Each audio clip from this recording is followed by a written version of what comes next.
Hey there, welcome to What's Happening at Effenberger Vineyards. Well, it's July. Can't believe how time flies. The end of the month is here, and there's a ton of stuff going on in the vineyard and in the winery. We'll get to that in just a moment. First, I want to take you to a beautiful little vineyard up the street where we get our gold medal award-winning Montepulciano fruit from. It's the Grangetto Ranch, the same people that own the Grangetto Farm and Garden stores here in Southern California. Edward Grangetto Sr. started Grangettos in 1952 by supplying crop oils and fertilizers to the agricultural community. Now this place has everything. You want to grow hemp? They've got actual hemp growing in one of their showrooms. Check it out. It's a computer-controlled grow light system. The roots live in special foam blocks that are fed water and nutrients. The hemp is converted to high-quality CBD oils. Wow, high-tech skunk weed. If you want to start a vineyard, this is the place to go. The Grangetto Vineyard is marked by a sculpture from famed artist Ricardo Braceda, who is known for his amazing works of art scattered through the desert just outside of Borrego Springs. The ranch has been a fixture on a hillside in Escondido since the early 1950s. They grow mostly avocados and lemons, but have a beautiful little vineyard on the top of a ridge that overlooks the valley. At nearly 1,200 feet in elevation, the vines get plenty of sunshine and a steady breeze off the coast.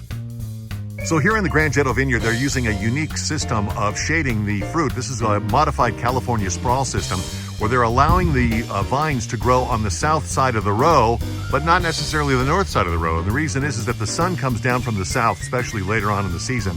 And if we get a really hot day, that hot sunshine will hit these fruits or hit these berries and turn them into raisins. We won't be able to use them for wine. So by using this California sprawl method, they're providing shade for the fruit on the south side, but allowing the air circulation to get through on the north side to help keep the powdery mildew at bay. Very creative. And this is all Montepulciano that's sitting under these nets. They put the nets up early because they have problems with turkeys and deer up here. So they're trying to use these nets to deter anybody that wants to get in here and maybe make a meal of these grapes. I want to thank the Grangettos for letting me come up here and shoot some video at their very unique and beautiful property here on the east side of Escondido. And of course, thank them for providing me with wonderful fruit to make beautiful wine every season.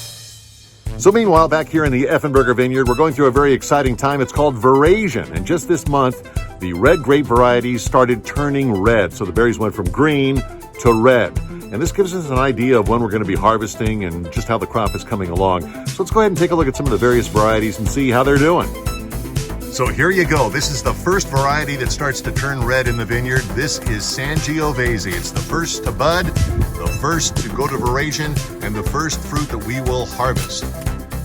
So here's Merlot. You can see this is starting to color up nicely. Looks like it's going to be a real nice crop. Right here we're looking at Cab Franc, and as you can see, everything is still very green. So this is kind of unusual. Usually by now, we're starting to see some red berries pop in these vines, but for whatever reason, they're still all green. This is Sagrantino. It's just starting to pick up some color. This too is one of the very last varieties that we will harvest, and it'll probably be coming off the vine in either late October or early November. And here's our Cabernet, and as you can see, the Cabernet is still totally green. This is traditionally one of the last varieties that we harvest, and it's one of the last varieties that actually starts to bud. So as a result, it's one of the last varieties that starts to go through verasion. So in the winery, we've been busy putting labels on all the bottles that we bottled last year, so they're ready to go. And I found this really cool little labeling machine this year that I wanted to share with you. I think it's really neat. No, it's not this one. This probably costs more than my car. It's this little hand labeler from Great Engineering. Built extremely well and works great for a small handcrafted winery like ours. Take a look.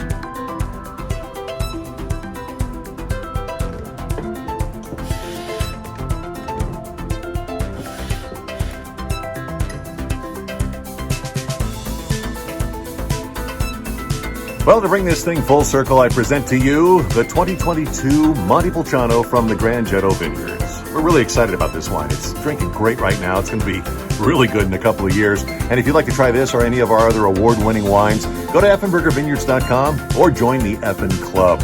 What are you waiting for? We ship. You can pick up. You're going to love it because it's effing good. Well, that does it for this edition of What's Happening at Effenberger Vineyards. Thanks for checking out the video. Catch you next time. Cheers.